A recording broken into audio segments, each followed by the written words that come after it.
So good morning friends. आपण मागच्या सेशनमध्ये पंतप्रधानांचा आपण अभ्यास पूर्ण केला आणि आता पंतप्रधान हे काही खरे वेगळे नसतात असं पण तेव्हा पण म्हटलं होतं. तर ते ज्या मंत्रिमंडळाचं नेतृत्व करतात तर त्या मंत्रिमंडळाचा आता आपल्याला अभ्यास करायचा आहे. अदरवाईज आपण पुन्हा जे मी मागच्या सेशनमध्ये म्हटलं होतं ते पुन्हा म्हणतो की पंतप्रधान आणि मंत्रिमंडळ हे एकमेकांपासून विभक्त नसतात. पंतप्रधान या मंत्रिमंडळाच्या नेतृत्वच करत असतात. फक्त आपण अभ्यास करण्यासाठी पंतप्रधानांना वेगळं केलं होतं आणि मंत्रिमंडळाला वेगळं करतोय. पण अदरवाईज मात्र ते दोन्ही एकमेकांचा पार्ट आहेत किंवा पंतप्रधान मुळात आपण म्हणूया की मंत्रिमंडळाचा पार्ट आहे. तर या दृष्टिकोनातून हा पॉइंट आहे आपल्याला. तर तो आता आपण अभ्यासूया. तर टायटल आहे आजच्या ह्या सेशनचं ते म्हणजे केंद्रीय मंत्रिमंडळ किंवा सेंट्रल काउन्सिल ऑफ मिनिस्टर्स असं आपण त्याला इंग्लिशमध्ये ऍक्च्युअली म्हणतो. तर मंत्रिमंडळाची नक्की काय भूमिका आहे आपल्या संसदीय शासन व्यवस्थेमध्ये त्याच्याबद्दल एक जनरल 1-2 वाक्य या ठिकाणी लिहिलेले आहेत. तर भारताच्या संसदीय शासन व्यवस्थेमध्ये खरी वास्तव कार्यकारी सत्ता ही पंतप्रधानांच्या नेतृत्वाखालील मंत्रिमंडळाच्या हातात असते. ही आता दोन-तीनदा मला वाटतं 4-5दा वेगवेगळ्या ठिकाणी ऑलरेडी हा पॉइंट येऊन गेलेला आहे. पण मात्र संसदीय शासन व्यवस्थेच्या तत्वांचं घटनेत मात्र कुठेही तपशीलवार वर्णन करण्यात आलेलं नाही. म्हणजे ज्यांच्या हातात खरी सत्ता आहे त्यांच्याबद्दलचे फार डिटेल्स मात्र आपल्याला घटनेमध्ये सापडत नाही. आणि उलट ज्यांच्या हातात सत्ता नाहीये आणि जे फक्त नामधारी आहेत त्या राष्ट्रपतींचं नाव आणि उल्लेख मात्र खूप जास्त वेळा आहे असं आपल्याला त्या ठिकाणी दिसेल.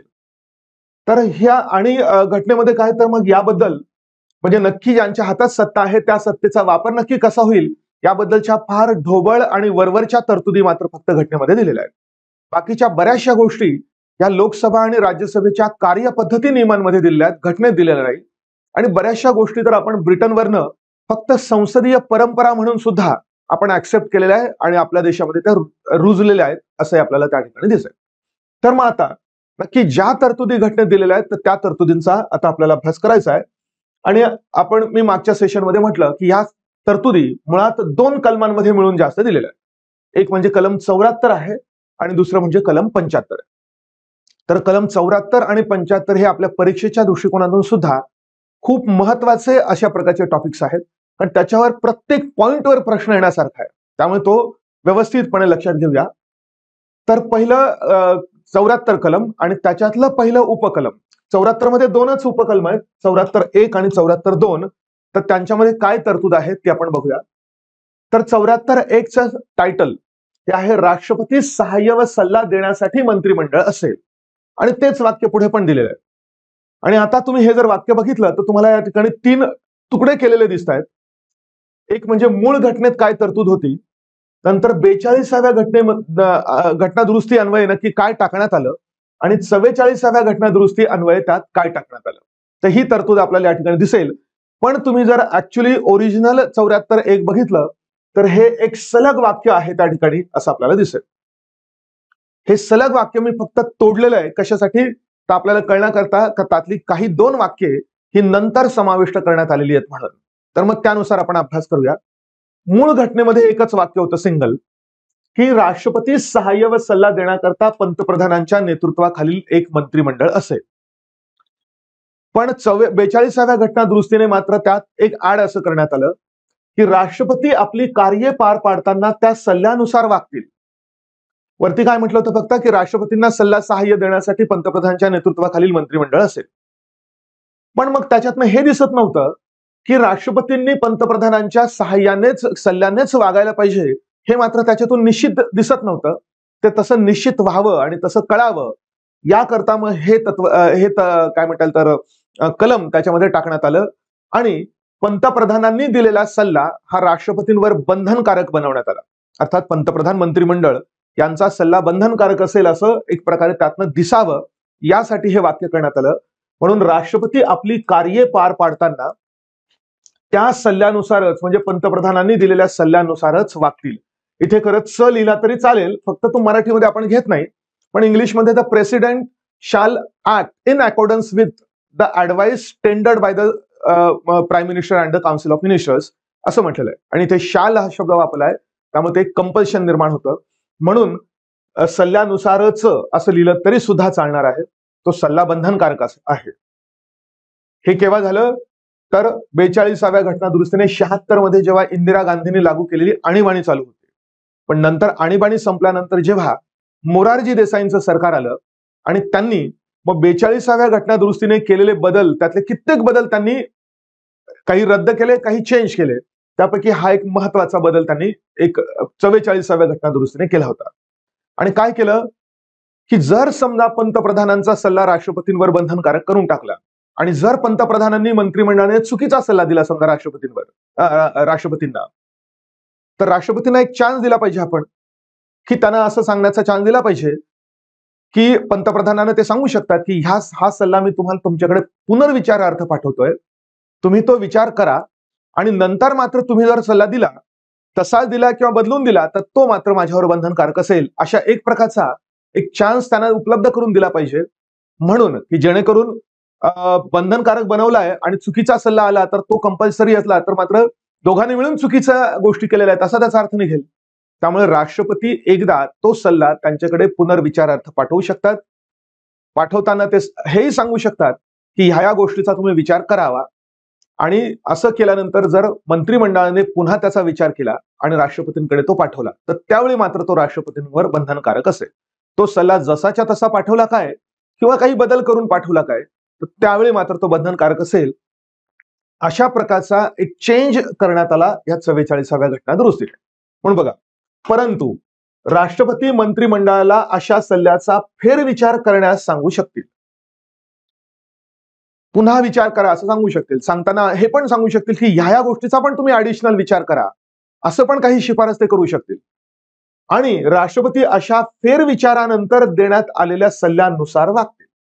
मग फेरविचारानंतर देण्यात आलेल्या सल्ल्यानुसार म्हणजे जशाचा तसा दिलेला असेल किंवा त्यात काही बदल करून दिलेला असेल तर मात्र राष्ट्रपतींवर तो बंधनकारक असेल.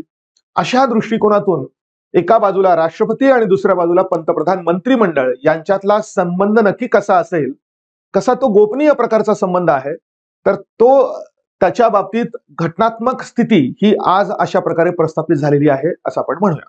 त्यामुळे आता हे वाक्य आपण सलग वाचूया. राष्ट्रपती सहाय्य व सल्ला देण्याकरता पंतप्रधानाच्या नेतृत्वाखालील एक मंत्रिमंडळ असेल.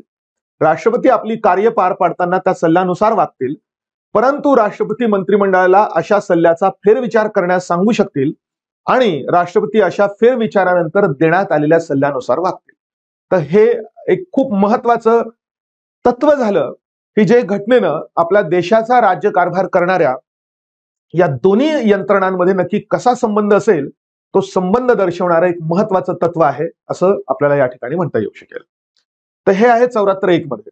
आणि 74.2 मध्ये त्याच्याशी संबंधित पॉइंट आहे की मंत्र्यांनी राष्ट्रपतींना दिलेल्या सल्ल्याची चौकशी कोणत्याही न्यायालयात करता येणार नाही. आपल्याला एक ऑलरेडी गोष्ट माहिती आहे की सगळ्या मंत्र्यांचा कारभार आणि मंत्रिमंडळाचा एकंदरीत कारभार हा राष्ट्रपतींच्या नावाने चालतो. आणि मग त्याच्यामुळे मंत्र्यांनी नक्की राष्ट्रपतींना काय सल्ला दिला होता हा जर कुठल्याही कोर्टात कुणीही त्याला चॅलेंज करायला जर सुरुवात केली तर हा दोघांमध्ये असलेला अत्यंत गोपनीय संबंध हा मात्र एक प्रकारे व्यवस्थितपणे करता येणार नाही. म्हणजे मंत्र्यांना सुद्धा कायम डाऊट राहील की आपण राष्ट्रपतींना हे करायला सांगतोय किंवा त्यांच्या नावाने आपण हे अशा प्रकारचे निर्णय घेतोय, पण कुणीही आपल्याला कोर्टात त्यासाठी खेचू शकेल आणि राष्ट्रपतींना पण तो डाऊट राहील आणि त्यामुळे त्यांना तो व्यवस्थित निर्णय घेता येणार नाही. देशाचा राज्यकारभार करायचा आहे सगळ्या मंडळीला आणि राज्यकारभार करताना काही थोडीशी इम्युनिटी, काही थोडंसं संरक्षण देणं पण गरजेचं आहे. आणि म्हणून मग या ठिकाणी अशा प्रकारचं वाक्य केलंय की मंत्र्यांनी म्हणजे वैयक्तिक मंत्र्याने त्याचप्रमाणे मंत्रिमंडळाने एकत्रितरित्या राष्ट्रपतींना जो काही सल्ला दिला असेल त्या सल्ल्याला कोणत्याही न्यायालयात चॅलेंज करता येणार नाही. म्हणजे याचा अर्थ एका बाजूला राष्ट्रपती आणि दुसऱ्या बाजूला मंत्रिमंडळ यांच्यातला संबंध हा अत्यंत गोपनीय आहे, तो कुठेही चॅलेंज करता येणार नाही. हा पॉइंट यातनं आपल्याला दिसून येतो. तसा हा मुद्दा झाला 74.1 चा. आता 75 मध्ये काय काय तरतुदी आहेत, 75 मध्ये जरा थोड्याशा जास्त तरतुदी आहेत, पण प्रत्येक पॉइंट हा प्रश्नासाठी आणि परीक्षेसाठी महत्वाचा आहे. त्यातला पहिला पॉइंट ऑलरेडी आपला 1-2दा अभ्यासून झालेला आहे. आपण राष्ट्रपतींच्याही अभ्यासात बघितलाय आणि पंतप्रधानांच्याही अभ्यासात बघितलेला आहे.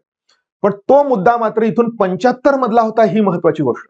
आपण तिकडे तो अभ्यास करून टाकलाय, पण तो मुळात कुठला पॉइंट होता तर 75.1 मधला पॉइंट होता. म्हणून 75.1 मध्ये सांगितलेलं आहे की राष्ट्रपती पंतप्रधानांची नेमणूक करतील, त्याचप्रमाणे राष्ट्रपती मंत्र्यांची पण नेमणूक करतील. पण ज्या मंत्र्यांना राष्ट्रपतींनी मंत्री म्हणून नेमायचं आहे त्या मंत्र्याची नावं मात्र पंतप्रधानांनी त्यांना दिली पाहिजे. म्हणून राष्ट्रपती मंत्र्यांची नेमणूक करतात पण पंतप्रधानांच्या सल्ल्यानुसार करतात, असा हा पॉइंट आपल्याला सांगताय.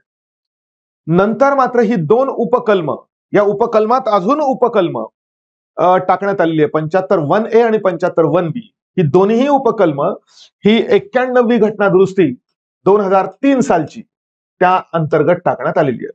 तर ती सुद्धा खूप महत्वाची उपकल्म आहेत. त्यापैकी पहिलं उपकलम म्हणजे हे, त्याच्यावर तर कित्येकदा प्रश्न तुम्हाला आलेले दिसतील. आणि ते उपकलम आहे मंत्रिमंडळाचा आकार महत्तम किती असावा याबद्दल. मंत्रिमंडळाचा आकार या शब्दाचा अर्थ झाला की मंत्रिमंडळातल्या एकूण मंत्र्यांची संख्या किती असावी. आता 2003 म्हणजे अटल बिहारी वाजपेयींचं सरकार होतं आणि तोपर्यंत अशी गोष्ट निर्माण झालेली होती की भरपूर लोक काय करायचे की विरोधी पक्षातनं सरकारी पक्षामध्ये येण्याचा प्रयत्न करायचे.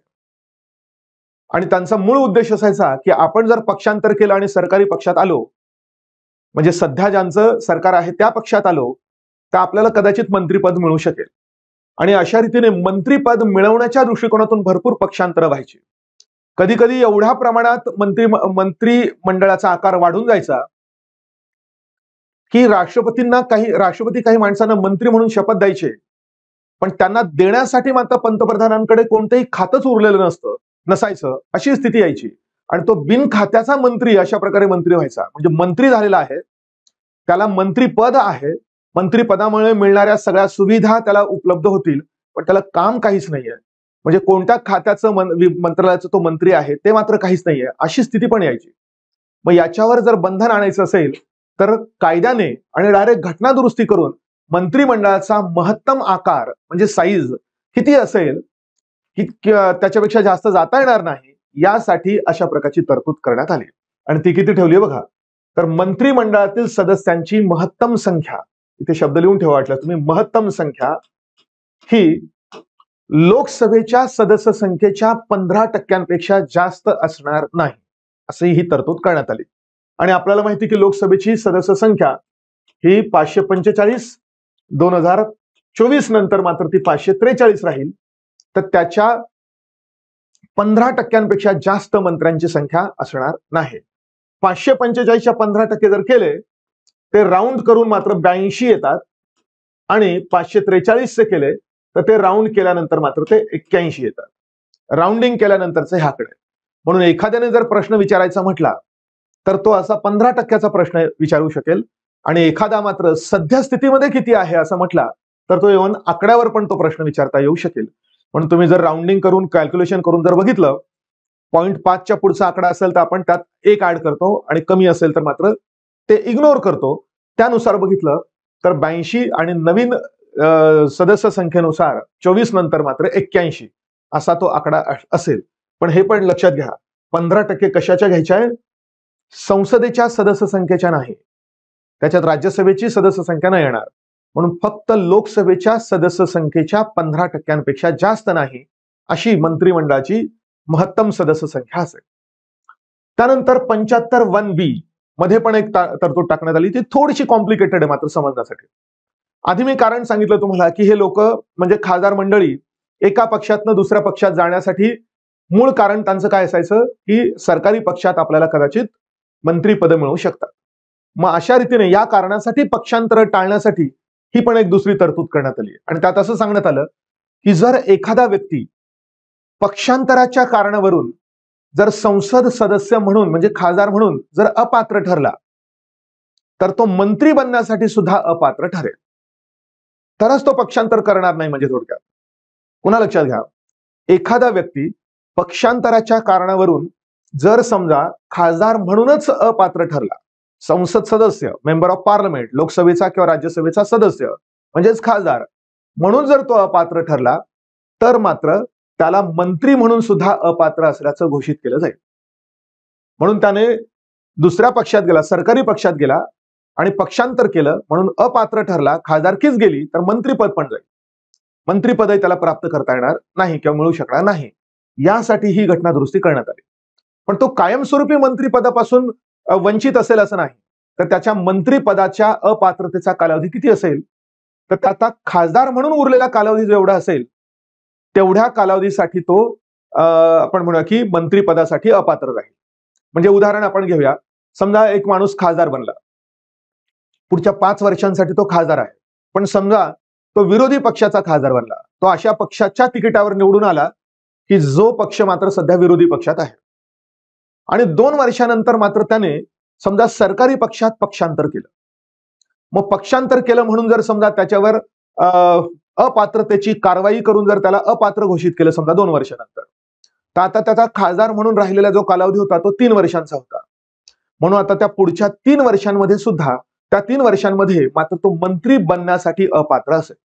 म्हणून त्याचा मंत्रिपदाचा अपात्रतेचा कालावधी त्याचा खासदार म्हणून उर्वरित कालावधी असेल. पण त्यात अजून एक दुसरी अट आहे. त्याच्या उर्वरित कालावधीच्या दरम्यान जर समजा त्याने एखादी पोटनिवडणूक लढवली आणि जर तो पुन्हा संसदेचा खासदार बनला, तर तिथपर्यंत मात्र त्याचा अपात्रतेचा कालावधी असेल. पोटनिवडणूक लढवून जर पुन्हा तोच सदस्य जर समजा खासदार बनला असेल, समजा 4 वर्षानंतर त्याने निवडणूक लढवली, म्हणजे त्याचा खासदारकी म्हणून फक्त शेवटचा 1 वर्ष राहिलेला होता, तर त्या 1 वर्षामध्ये मात्र तो मंत्री बनू शकेल असा अर्थ त्या ठिकाणी होतोय. तर हा पॉइंट या ठिकाणी दिलेला आहे. म्हणून संसद सदस्य पक्षांतराच्या कारणावरून जर अपात्र ठरला तर तो मंत्री होण्यासाठी सुद्धा अपात्र राहील. आणि त्याचा अपात्रतेचा कालावधी किती राहील, समजा आपण इथे म्हणूया समजा 2 वर्षानंतर तो अपात्र ठरला आणि हे त्याचे टोटल 5 वर्ष आहे, तर त्याचा अपात्रतेचा कालावधी हे पुढचे 3 वर्ष असतील. पहिली कंडिशन. किंवा तो इथे कुठेतरी निवडून आला पुन्हा पोटनिवडणुकीच्या माध्यमातून, तर इथपर्यंत असेल. म्हणजे तो जर निवडून नाही आला तर त्याचा उर्वरित कालावधीसाठी तो खासदार नाहीये, मंत्री पण बनू शकणार नाही. आणि जर निवडून आला तर तिथपर्यंत तो मंत्री बनणार नाही, पुढे मात्र तो मंत्री बनू शकतो. हा त्याचा अपात्रतेचा कालावधी या ठिकाणी अशा रीतीने सांगितलेला आहे. तसा हा मुद्दा झाला. त्यानंतर 75(2) मध्ये काय तरतूद आहे, मंत्री राष्ट्रपतीची मर्जी असेपर्यंत पद धारण करतील. त्यामुळे मंत्र्यांची नेमणूक राष्ट्रपती करतात आणि मंत्री राष्ट्रपतींची मर्जी असेपर्यंत पद धारण करतात. हाच मुद्दा आपण मागच्या सेशनमध्ये पंतप्रधानांबद्दल बोललाय.